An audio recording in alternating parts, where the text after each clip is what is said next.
മഹാഗുരുശരണം എല്ലാവർക്കും നമസ്കാരം. അപ്പോൾ മഹാകാള സർപ്പയോഗത്തെക്കുറിച്ച് അതിൻ്റെ എന്താണ് റെമഡി എന്നുള്ളത് എനിക്ക് ഗുരു പറഞ്ഞു തന്നത് പറയാം. പക്ഷേ ഒരു പെശക് പറ്റിയിട്ടുണ്ട്. കാര്യം എന്താണെന്ന് വെച്ച് കഴിഞ്ഞാൽ 3 മിനിറ്റ് 20 സെക്കൻഡിൻ്റെ ഒരു വീഡിയോ, അത് നവഗ്രഹ ധാന്യം കളേഴ്സ് ഫ്ലവേഴ്സ് എന്നാണ് അതിൻ്റെ ഡിസ്ക്രിപ്ഷൻ.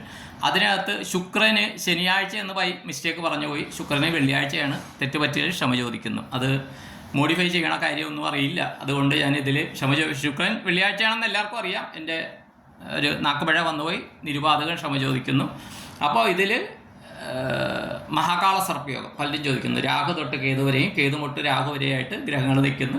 അത് ചിലയിൽ ലഗ്നം പുറത്ത് നിൽക്കും. എന്തായാലും മഹാകാള സർപ്പയോഗം എന്ന് പറഞ്ഞാൽ എഫക്റ്റാണ്. അതിൻ്റെ എന്താണെന്ന് ഞാൻ നേരത്തെ പറഞ്ഞിട്ടുണ്ട്. ഒരു സ്വാതന്ത്ര്യം അല്ലെങ്കിൽ നമ്മുടെ കാര്യങ്ങൾ നേരെ പോകാത്ത ഒരു അവസ്ഥയൊക്കെയാണ് ഇതിന്. അതിൻ്റെ റെമഡി എന്താണെന്ന് വെച്ച് കഴിഞ്ഞാൽ ഈ രാഹുകേതുക്കളെ പ്രീതിപ്പെടുത്തുക. രാഹുകേതുക്കളെ പ്രീതിപ്പെടുത്താനുള്ള ഇതെന്ന് വെച്ചാൽ രാഹുവിന് ഉഴുന്നും കേതുവിന് മുദ്രയാണ്. അപ്പോൾ രാഹുകേതുക്കളുടെ ഒപ്പം ശനീശ്വരനും ഉണ്ട്. അപ്പോൾ ശനിയാഴ്ച വ്രതം എടുക്കുക. അപ്പോൾ രാഹുകേതുക്കൾക്കുള്ള ദിവസമായിട്ട് ശനിയാഴ്ചയാണ് കൂട്ടുന്നത്. എൻ്റെ ഗുരു പറഞ്ഞു തന്നതനുസരിച്ച്, ബാക്കി എനിക്കറിയില്ല. അപ്പോൾ ശനിയാഴ്ചകളിൽ ഈ പറഞ്ഞ കറുപ്പ്, നീല, ചുവപ്പ് ആ വസ്ത്രങ്ങൾ ധരിക്കാൻ ശ്രമിക്കുക. അണ്ടർ ഗാർമെൻറ്റ്സ് എങ്കിലും. ഇപ്പോൾ ചുവപ്പൊക്കെ ഓക്കെ, കറുപ്പ് പാൻറ്റ്, നീല ഷർട്ട്, ഇളനീല, ഇതൊക്കെ ഉപയോഗിക്കാം. ഇല്ലെങ്കിൽ കർച്ചീഫെങ്കിലും അതിൻ്റെ ഉപയോഗിക്കാം.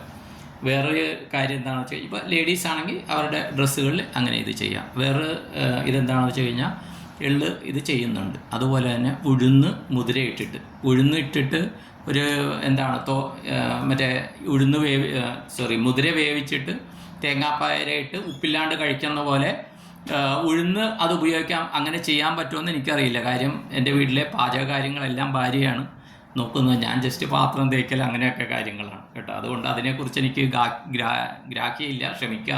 അതെങ്ങനെ ചെയ്യാൻ പറ്റുമെങ്കിൽ ഉഴുന്നിൻ്റെ ഉപയോഗിക്കുക. ഒരു രക്തസംബന്ധമായിട്ട് പ്രശ്നങ്ങളോ അതെല്ലാം ഉള്ളവർ ഉഴുന്ന് ഉപയോഗിക്കരുത്. ധാന്യങ്ങൾ ഉപയോഗിക്കാൻ റെസ്ട്രിക്ഷൻ ഉള്ളവർ ഉപയോഗിക്കരുത്. വേറൊരു കാര്യം എന്താണെന്ന് വെച്ച് കഴിഞ്ഞാൽ ഉഴുന്ന് വട ഉപ്പില്ലാണ്ട് ഉണ്ടാക്കി കഴിക്കുക. ഹനുമാന് ഉഴുന്ന് വട ഉപ്പില്ലാണ്ടാണ് ചെയ്യുന്നത്. വേറെ സാധാരണ ഉഴുന്ന് വട അല്ലാണ്ട് ഉഴുന്ന് ഒരു പകുതി അരച്ച് കഴിഞ്ഞിട്ട്, ഇപ്പോൾ ഞങ്ങളൊക്കെ നാഗപഞ്ചമിക്കൊക്കെ ഉണ്ടാക്കണം. അങ്ങനെ പകുതി അരച്ചിട്ട് അതിനകത്ത് കുറച്ച് മഞ്ഞൾപ്പൊടി ഇട്ട്, ചിലപ്പോൾ കുരുമുളക് ഇട്ട് കഴിഞ്ഞിട്ട് അത് ചെറുതായിട്ട് ചെറിയ ഉണ്ട പോലെ ആക്കിയിട്ട്, ചെറിയ ഉണ്ട അത് കുറച്ചിങ്ങനെ ഇട്ടിട്ട് എണ്ണയിലിട്ട് മുക്കിയെടുക്കും. ഉപ്പിടരുത്. കുരുമുളക് ഇടാം. കുരുമുളക് ആവശ്യത്തിന് കേട്ടോ. കാര്യം എരിവ് ഇതാകരുത്, ഉപ്പില്ലാത്തതുകൊണ്ട്. മഞ്ഞൾപ്പൊടി ഇടുക. ഇത് കഴിക്കുക ശനിയാഴ്ചകൾ. അതുപോലെ മുതിര മുതിര വേവിച്ച് തേങ്ങാപ്പീരയിട്ടൊക്കെ കഴിക്കുമല്ലോ, അത് കഴിക്കുക. ഈ മഹാകാള സർപ്പയോഗത്തിന് ഇൻടേക്ക് ഭയങ്കര പ്രശ്നമാണ്, ഭയങ്കര എഫക്റ്റീവാണ്. നമ്മൾ കഴിക്കുന്ന ഇതിൽ ധാന്യങ്ങൾ ഈ നവഗ്രഹ സ്വാധീനങ്ങളുള്ളതാണെങ്കിൽ കുറേയധികം പോസിറ്റീവായ ഫലങ്ങളുണ്ടാകും.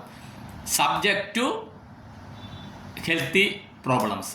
ആരോഗ്യപരമായിട്ട് എന്തെങ്കിലും കാര്യങ്ങൾ കൂടുതൽ കഴിക്കരുത്. ചിലത് കഴിക്കണം എന്നുണ്ടെങ്കിൽ അത് നോക്കിയിട്ട് മാത്രം ചെയ്യുക. ഇത് ജസ്റ്റ് എൻ്റെ അറിവ് ഷെയർ ചെയ്യുന്നു. ഇതിൻ്റെ ആധികാരിക ഗ്രന്ഥങ്ങളിലുണ്ടോ എന്താണെന്നൊന്നും എനിക്കറിയില്ല കേട്ടോ. ദയവേത് ക്ഷമിക്കുക. അപ്പോൾ എല്ലാവർക്കും ഇന്ന് വിളി തുടങ്ങുകയാണ്. ഇപ്പം തന്നെ ഒരു ഫോണിൽ വിളി ഇങ്ങനെ വന്നുകൊണ്ടിരിക്കും. 2 ഫോണിൽ മാറിയാണ് ഞാൻ റെക്കോർഡ് ചെയ്യുന്നത്. അപ്പോൾ ഇയർഫോണൊന്നും വെക്കാണ്ടാണ്. അപ്പോൾ ഓപ്പൺലി ഇതായിരിക്കും. സൗണ്ടിൽ എന്തെങ്കിലും ഡിസ്റ്റർബൻസ് ഉണ്ടെങ്കിൽ ക്ഷമിക്കുക. അപ്പോൾ ഇനി കോളുകളിലേക്ക് കടക്കാൻ പോവുകയാണ്. ഇപ്പം തന്നെ 3-4 കോള് വന്ന്, ഒരു ഇൻ്റർനാഷണൽ കോളും വന്ന്, എന്താണെന്ന് അറിയില്ല. ഓക്കെ, ഇത്രയും പറഞ്ഞുകൊണ്ട് എല്ലാവർക്കും എല്ലാ നന്മകളും വരട്ടെ എന്ന് പ്രാർത്ഥിച്ച് സങ്കല്പിച്ച് നിർത്തുന്നു. All the best to all. Thank you all.